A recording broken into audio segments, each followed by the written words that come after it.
नमस्कार दोस्तों, स्वागत है आपका एक और नए वीडियो में। हम ये जो वीडियो लाते हैं, इन वीडियो लाने का उद्देश्य सिर्फ यही है कि यदि स्टूडेंट ने पूरे साल भर पढ़ाई कर ली या फिर उसके किताब का टॉपिक क्लियर कर लिया है, तो अब उसको उसने कितना सीख लिया है, इस चीज़ की जानकारी वो सिर्फ इन प्रश्नों के माध्यम से ही कर सकता है।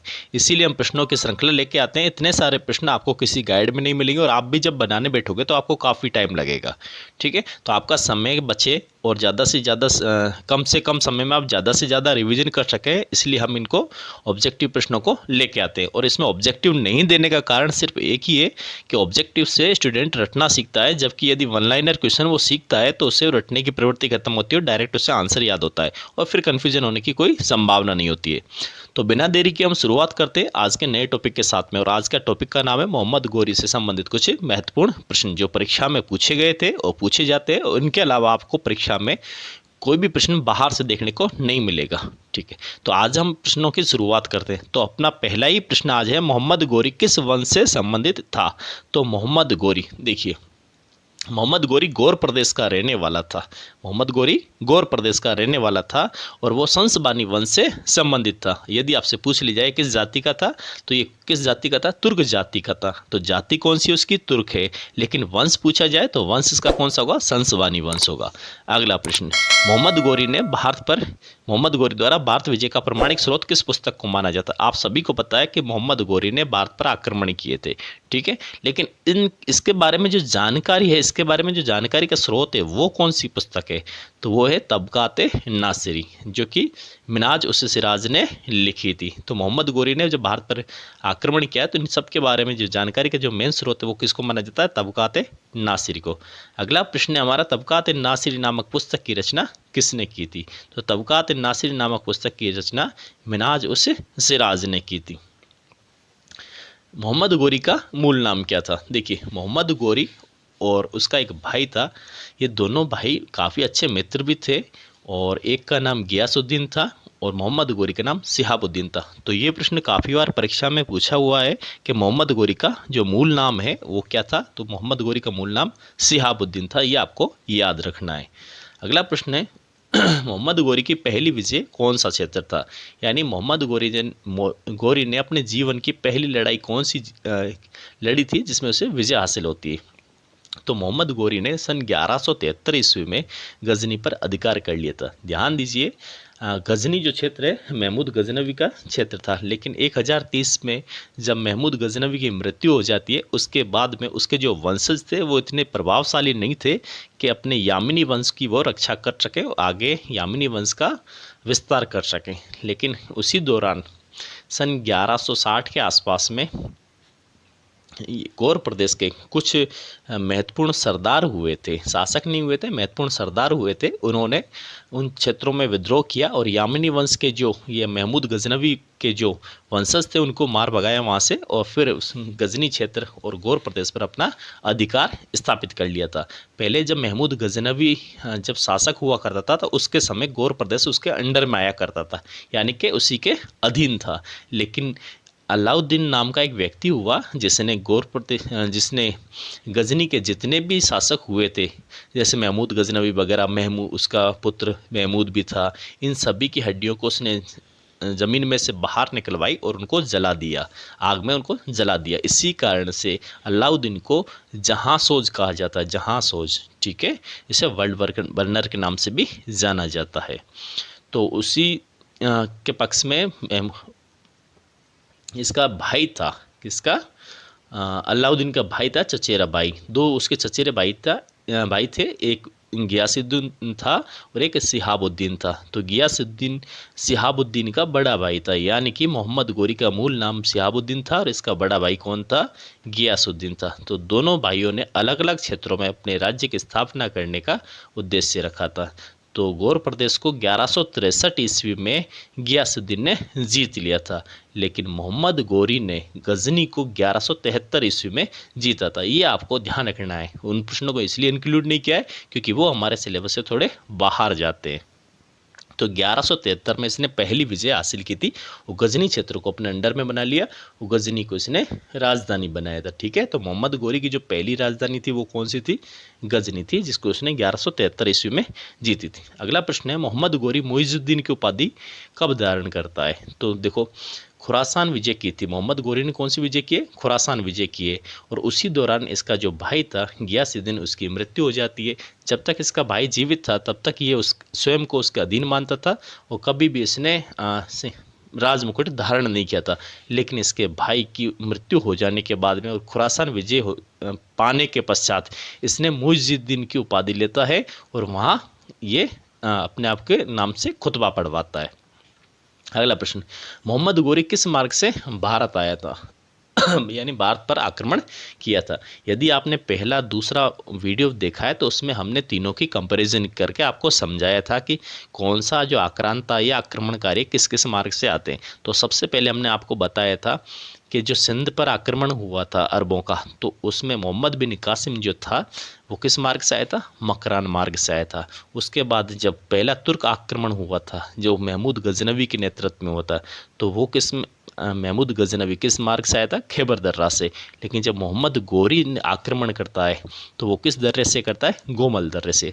तो आपको ये जो नाम है, इन नामों को अच्छी प्रकार से ध्यान में रखना चाहिए कि कौन सा आक्रमणकारी किस मार्ग से भारत में आया है, क्योंकि मिलान के लिए ये प्रश्न आपसे पूछे जा सकते हैं। अगला प्रश्न है, मोहम्मद गोरी का भारत पर पहला आक्रमण कौन सा था? देखिए, वो उसने 1173 ईस्वी में जो आक्रमण किया वो गजनी पर ही किया है। ठीक है, वो गजनी क्षेत्र भारत के अंदर में नहीं आता था। लेकिन जो मोहम्मद गोरी ने भारत पर पहला आक्रमण किया था वो कब किया था? 1175 ईस्वी में किया था, मुल्तान पर, क्योंकि मुल्तान तक भारत की सीमा फैली हुई थी। अगला प्रश्न है, मोहम्मद गोरी ने गुजरात पर आक्रमण कब किया था? तो मोहम्मद गोरी ने जो गुजरात पर आक्रमण किया है 1178 ईस्वी में किया था। ये भी उसने जो आक्रमण किया था महमूद गजनबी की तरह उसने सोमनाथ मंदिर से सोना प्राप्त करने की लालसा से किया था। लेकिन इसका दुर्भाग्य था कि अब जो शासक है वहाँ का, यानी गुजरात का, वो भीम प्रथम नहीं भीम द्वितीय है। और भीम द्वितीय की माँ नायिका देवी के नेतृत्व में मोहम्मद गोरी की वहाँ हार हो जाती है। 8वें प्रश्न को एक बार पुनः देख लेते हैं। मोहम्मद गोरी का भारत पर पहला आक्रमण कौन सा है?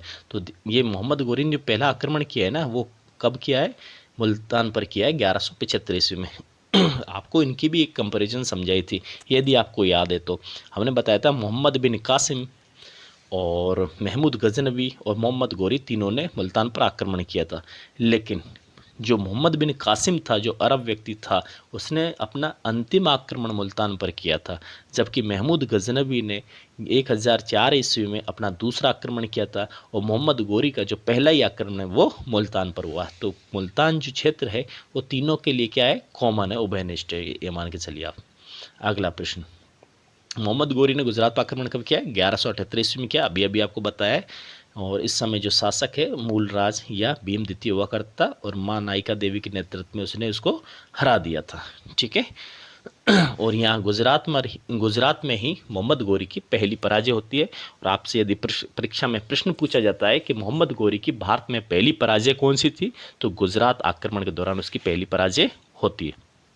अगला प्रश्न देखिए, गोरी के गुजरात आक्रमण के समय गुजरात का शासक कौन हुआ करता था? तो गुजरात का शासक अभी बताया आपको, मूलराज या भीम द्वितीय जो था वो यहाँ का पहला यहाँ का जो शासक हुआ करता था। और उसकी जो माँ थी नायिका देवी, उसके नेतृत्व में इसको हरा दिया गया था। अगला प्रश्न, तराइन के प्रथम युद्ध का मूल कारण क्या था या तात्कालिक कारण क्या था? आप कैसे भी बोल सकते हैं कि तराइन के युद्ध का कारण क्या था और उसका मूल कारण या तात्कालिक कारण क्या था। ध्यान दीजिए, अजमेर का जो शासक था पृथ्वीराज चौहान, उसकी जो सीमा है वो दिल्ली तक थी। और बठिंडा जो क्षेत्र है पंजाब में आता है। बठिंडा फिलहाल वर्तमान में कहाँ आता है? पंजाब में आता है। तो यहाँ पर एक किला था और उसका नाम क्या था? तबर हिंद का किला। तो इस क्षेत्र को अजमेर का जो शासक है यानी कि पृथ्वीराज चौहान, वो इसको अपने अंडर में मानता था। लेकिन मोहम्मद गोरी ने क्या किया, इस बठिंडा वाले क्षेत्र पर तबर हिंद किले पर क्या कर दिया? उसने आक्रमण कर दिया और इस तबर हिंद किले को अपने अधीन कर लिया था। ठीक है, इस बात का पता अजमेर के शासक पृथ्वीराज चौहान को लगता है और उसने इसको कहा था कि ये क्षेत्र जो है ये मेरे अंडर में आता है, तो तुझे इस पर आक्रमण करने का क्या ज़रूरत थी। तो दोनों में बहस छिड़ जाती है और एक दूसरे को तब मोहम्मद गोरी ने इसको पृथ्वीराज चौहान को समझाने के लिए कि दूत भेजा था, और उस दूत का नाम था केबाम उल मुल्क रुकनुद्दीन हमजा। ठीक है, उस दूत को भेजा था, लेकिन उनमें आपस में बात नहीं बनती है। बात नहीं बनने के कारण अब उनके बीच में एक युद्ध फिक्स हो जाता है, और वही युद्ध तराइन का प्रथम युद्ध था जो सन 1191 में लड़ा गया था। अगला प्रश्न सुनिए, गोरी ने तबर हिंद किले पर अधिकार कब किया था। तो ये घटना कब की है, सन 1188 ईस्वी की है, जब मोहम्मद गोरी ने तराइन इसमें तबर हिंद किले पर अपना अधिकार जमा लिया था। तो आपको ये डेट है काफ़ी इंपॉर्टेंट है, ये ध्यान रखनी है कि इनका जो मूल कारण था, तात्कालिक कारण था, तबर हिंद किला था, और इस पर इसने अधिकार कब किया था, सन 1188 ईस्वी में। इसी कारण से अब तराइन का प्रथम युद्ध होता है, और तराइन का प्रथम युद्ध इतिहास में काफ़ी फेमस है, इसलिए हर कोई इसकी डेट को जानता है। तो ध्यान रखना है, तराइन का प्रथम युद्ध किस किस के मध्य हुआ था। एक तो हुआ था गोरी के मध्य, और दूसरी साइड में कौन था, पृथ्वीराज चौहान, जो कि अजमेर का शासक हुआ करता था। ठीक है, और इस प्रथम युद्ध में चौहान की विजय होती है और गोरी की क्या हो जाती है, पराजय हो जाती है। तो ये गोरी की कौन सी पराजय है, दूसरी पराजय। ध्यान दीजिए, प्रश्न परीक्षा में पूछ लिया जाता है भारत में मोहम्मद गोरी की दूसरी पराजय कौन सी थी। तो दूसरी पराजय उसकी कौन सी है, तराइन का प्रथम युद्ध। जबकि पहली पराजय उसकी कौन सी थी, जब उसने 1178 ईस्वी में गुजरात के सोमनाथ मंदिर पर दोबारा आक्रमण करने की कोशिश की, लेकिन मूल राजा भीमदित्य के नेतृत्व में, माँ नायिका देवी के नेतृत्व में वो हार जाता। वो उसकी प्रथम पराजय थी। ये चीज़ आपको स्पष्ट रूप से ध्यान रखनी है। और ये जितने भी युद्ध लड़े गए, इन सारे युद्धों का क्रम आपको जरूर पता होना चाहिए, क्योंकि परीक्षा में मिलान के लिए आपसे पूछा जा सकता है। अगला प्रश्न 14वां, तराइन के प्रथम युद्ध में किसकी विजय हुई थी। तराइन के प्रथम युद्ध में अभी बताया आपको, मोहम्मद गोरी की पराजय होती है और पृथ्वीराज चौहान की विजय होती है। और तराइन के प्रथम युद्ध में पृथ्वीराज चौहान की जो विजय का जो मूल कारण था, या फिर उसका सेना का जो नेतृत्व करने वाला व्यक्ति था, वो और कोई नहीं था, उसका छोटा भाई गोविंद राय था, जिसे स्कंदराव या खांडेराव के नाम से भी इतिहास में जाना जाता है। क्या नाम था उसका, स्कंदराव या खांडेराव। तो ये नाम आपको जरूर ध्यान रखना है। यदि ऑब्जेक्टिव में गोविंद राय नहीं दिया है तो आपको ध्यान रखना है स्कंदराव भी हो सकता है या खांडेराव भी हो सकता है। ये पृथ्वीराज चौहान के छोटे भाई का नाम था। और इसने यानी कि खांडेराव ने क्या किया, पृथ्वीराज की सेना का नेतृत्व किया और मोहम्मद गोरी को इसने पराजित कर दिया। और इस दौरान इसके भाले के प्रहार से मोहम्मद गोरी घायल हो जाता है, और उस मोहम्मद गोरी की एक खिलजी अधिकारी ने जान बचाई थी। अगला प्रश्न, तराइन के प्रथम युद्ध में किसकी विजय हुई, पृथ्वीराज चौहान की। 17वां प्रश्न है, तराइन का द्वितीय युद्ध कब हुआ। देखिए, जब मोहम्मद गोरी यहाँ से पराजित होकर चला जाता है, तब उसे दिन रात बस एक ही चीज़ का ख्याल होता है कि मुझे तो भारत पर विजय हासिल करनी है। और भारत पर उसे विजय ही हासिल क्यों करनी है, इस चीज़ के पीछे एक कारण था। कारण क्या है वो आप सुन लीजिए। देखिए, आपको कहानी की तरह याद होना चाहिए ताकि आपको किसी प्रकार की परेशानी नहीं हो। और युद्धों का जो क्रम है, यदि आपको कहानी याद है तो क्रम अपने आप आपके माइंड में सेट हो जाएगा। देखिए, स्टार्टिंग में हमने बताया था कि मोहम्मद जो गोरी था, इसका मूल नाम सिहाबुद्दीन था, और इसके भाई का नाम क्या था, गियासुद्दीन था। दोनों भाई काफ़ी अच्छे मित्र थे। तो दोनों भाइयों में एक समझौता होता है कि सिहाबुद्दीन के लिए बताया कि तू पूर्वी एशिया में अपना साम्राज्य स्थापित करेगा, जबकि मैं यानी कि गियासुद्दीन वो किस तरफ करेगा, पश्चिमी एशिया में करेगा। तो गियासुद्दीन तो कर लेता अपना पश्चिमी एशिया में, और पूर्वी एशिया में अपना क्षेत्र आता है, जैसे भारत वगैरह ये। ठीक है, पूर्वी एशिया आप जानते हो, तो इस क्षेत्र में ही आता है। तो इसका जो आक्रमण करने का सिर्फ उद्देश्य जो था ना, वो सिर्फ और सिर्फ साम्राज्य विस्तार था। इसके आक्रमण का क्या उद्देश्य था, साम्राज्य विस्तार था। जबकि इससे पहले टॉपिक में जब हमने पढ़ा था महमूद गजनवी के बारे में, तो महमूद गजनवी का भारत पर आक्रमण करने का जो उद्देश्य था वो साम्राज्य विस्तार नहीं था। वो यहाँ से धन संपदा लूट कर ले जाना चाहता था ताकि मध्य एशिया में अपना साम्राज्य का विस्तार कर सके। ठीक है, तो दोनों का ही साम्राज्य विस्तार था, लेकिन दोनों का ही रीजन अलग अलग था। महमूद गजनवी यहाँ से धन संपदा को लूटकर मध्य एशिया में अपना साम्राज्य विस्तार करना चाहता था, लेकिन मोहम्मद गोरी जो था वो यहीं पर यानी भारत पर ही अपना आधिपत्य स्थापित करना चाहता था। ठीक है, तो देखो जब प्रथम युद्ध में गोरी की पराजय हो जाती है तो वो दूसरा युद्ध करने के लिए तैयार हो गया। क्यों? क्योंकि उससे तो भारत में अपनी सत्ता स्थापित करनी, उसके पास कोई दूसरा ऑप्शन था ही नहीं, क्योंकि और किसी क्षेत्र में वो जा ही नहीं सकता, दूसरे क्षेत्र पर उसका भाई था। इसलिए जब मोहम्मद गोरी हार जाता है तो वो अगले दिन से ही, उसी दिन से युद्ध की तैयारी करने लगता है, अलग अलग सैनिकों की भर्ती करता है और एक सशक्त यानी कि बहुत ही मजबूत और शक्तिशाली सेना के साथ में आता है। लेकिन पृथ्वीराज चौहान ये सोचता है कि हमने मोहम्मद गोरी को एक बार हरा दिया है तो हम बार बार इसको हरा पाएंगे, तो इसी चीज़ की उन्होंने लापरवाही की और युद्ध की तैयारी नहीं की, नाच गाने का शौक रखा। ठीक है, तो इस वजह से वो युद्ध को हार गए थे। तो ये इसका मूल उद्देश्य था। देखो आप किसी भी काम को लगातार कर रहे हो, एक शालीनता के साथ कर रहे हो और डेली रूटीन में कर रहे हो तो निश्चित रूप से आपको सफलता मिलेगी। और यही ट्रिक जो है वो मोहम्मद गोरी ने अपनाई थी और उसने युद्ध का अभ्यास बिल्कुल नहीं रोका था। इस कारण से तराइन का द्वितीय युद्ध 1192 में होता है और उसमें मोहम्मद गोरी की विजय हो जाती है और पृथ्वीराज चौहान की हार हो जाती है। अगला प्रश्न देखिए, तराइन का मैदान किस राज्य में स्थित है? ये प्रश्न बड़ा ही सिंपल है, सब जानते हैं, लेकिन फिर भी प्रश्न परीक्षा में पूछा हुआ है। ये जितने भी प्रश्न आपको बताए जा रहे हैं वीडियो में, ये किसी न किसी एग्जाम में पूछे हुए सेलेक्टेड प्रश्न है जो परीक्षा में हर बार रिपीट होते हैं। तो इसलिए आपको इस वीडियो को ज़रूर देखना है और जो प्रश्न आपको बताए गए हैं इन प्रश्नों को तो आपको नोट करना ही है और साथ ही साथ में जो आपको कहानी के रूप में बताए जा रहे हैं इसमें जो भी स्टोरी आए वो भी आपको अच्छे से समझनी है।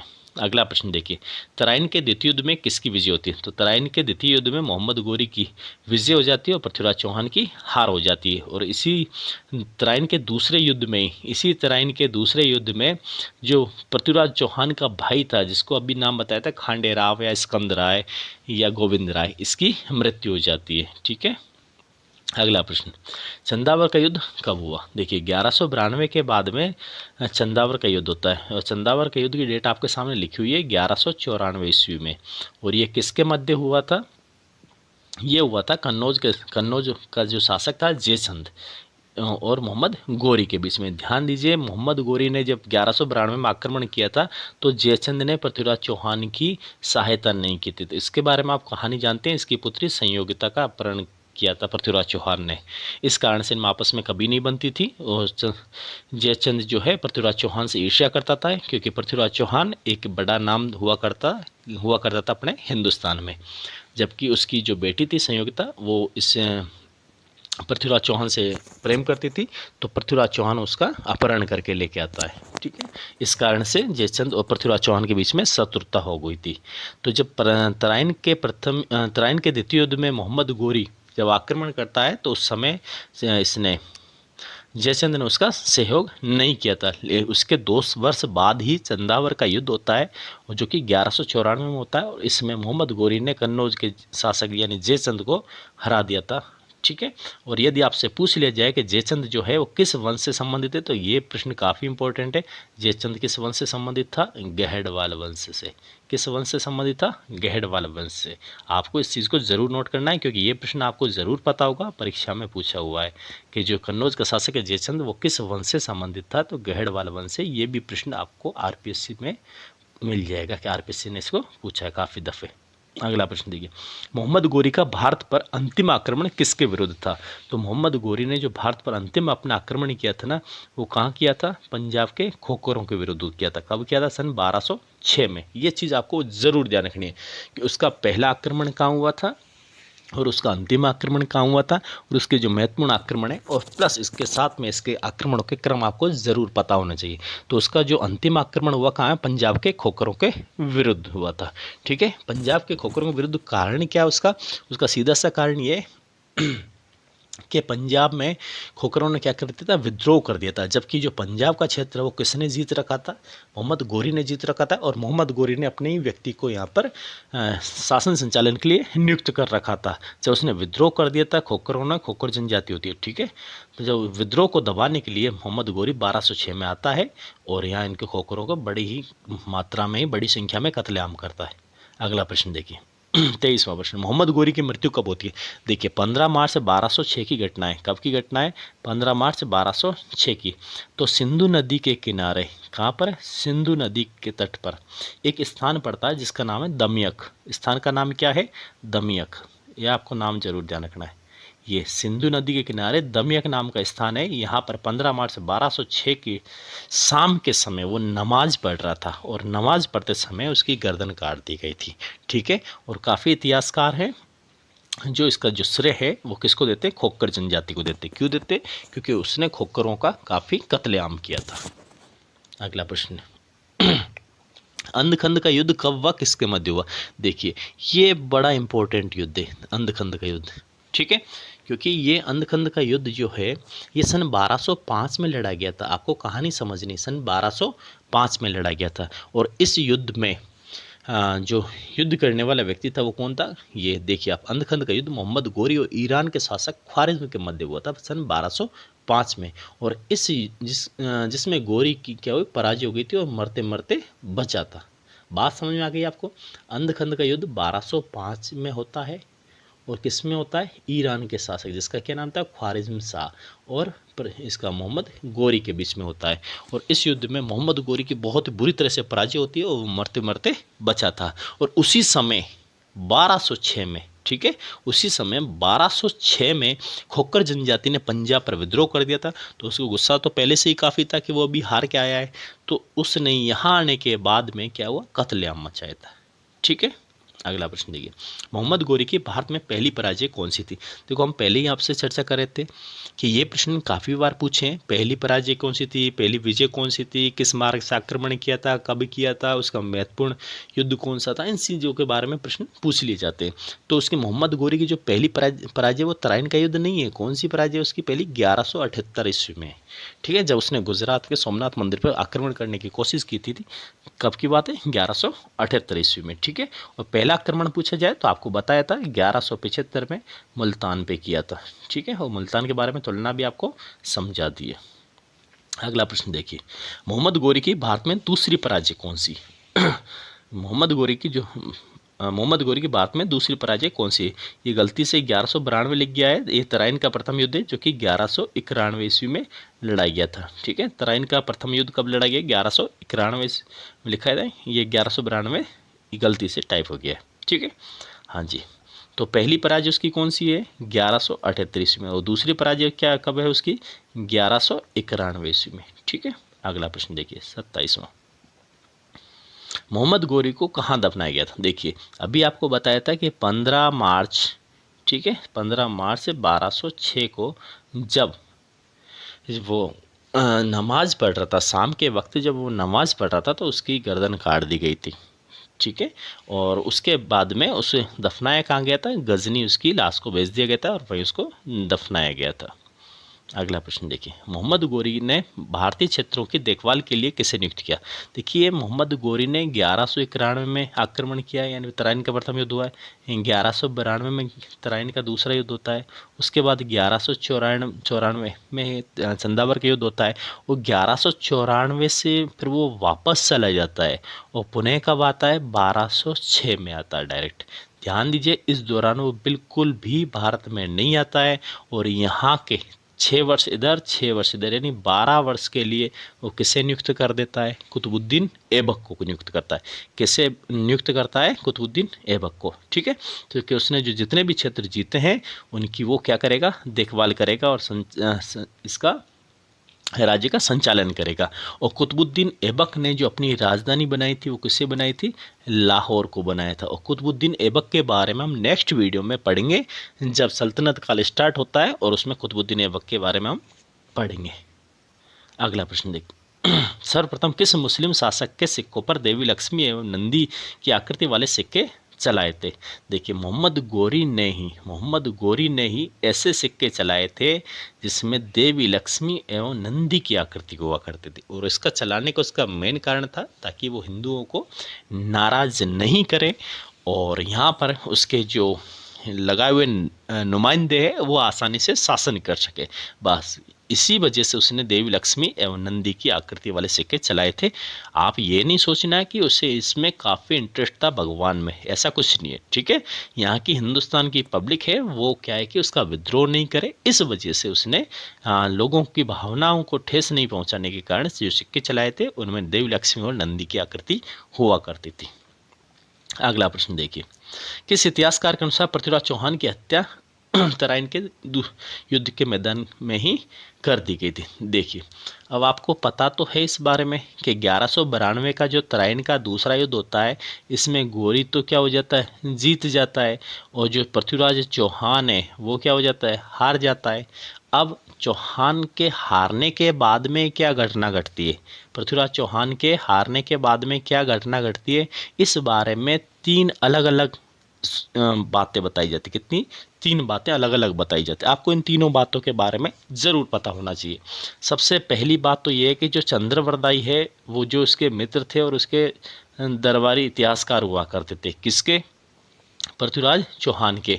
वो तो कहते हैं कि पृथ्वीराज चौहान की हार हो जाने के बाद में उसे गजनी ले जाया गया और वहाँ पर एक प्रतियोगिता हुई थी, और उस प्रतियोगिता में पृथ्वीराज चौहान, जिसको पहले युद्ध के दौरान अंधा कर दिया था, तो उसने शब्दभेदी बाण चलाए और उस शब्दभेदी बाण से उसने मोहम्मद गोरी की मृत्यु हो जाती है। ठीक है, पहली कहानी तो ये है। जबकि इस कहानी को चंद्रवरदाई के अलावा किसी ने भी मेंशन नहीं किया है। इस कारण से आधुनिक इतिहासकार और प्राचीन का और मध्यकालीन इतिहासकार इस घटना को बिल्कुल ही गलत मानते हैं। दूसरी बात सुनिए, अब दूसरा स्टेटमेंट है किसका? इस तबकात नासरी का लेखक है मिनहाज का। किसका? मिनहाज का। मिनहाज उससे राज के नाम से जानते।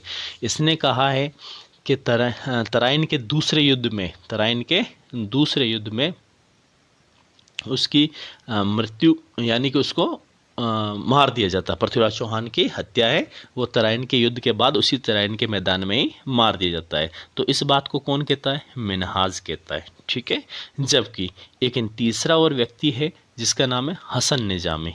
कौन है? हसन निजामी। ये हसन निजामी, इसके अनुसार ये बात है कि पृथ्वीराज चौहान ने गोरी की अधीनता स्वीकार कर लिए और कुछ समय तक अजमेर पर शासन किया था। ठीक है, अजमेर पर शासन किया था। अब तीनों में से किसकी बात ज़्यादा सही है, इस बात पर हम कोई बहस नहीं करना चाहते, क्योंकि हसन निजामी की कही हुई बात को मध्यकालीन इतिहासकार ज़्यादा तवज्जो देते हैं और इसको महत्व देते हैं और कहते हैं कि हसन निजामी ने जो बात कही है वो एकदम प्रमाणिक है। ठीक है, और ये प्रमाणिक क्यों माना गया है? क्योंकि एक संस्कृत का एक ग्रंथ है जिसका नाम है किसल विधि विद्यमासा।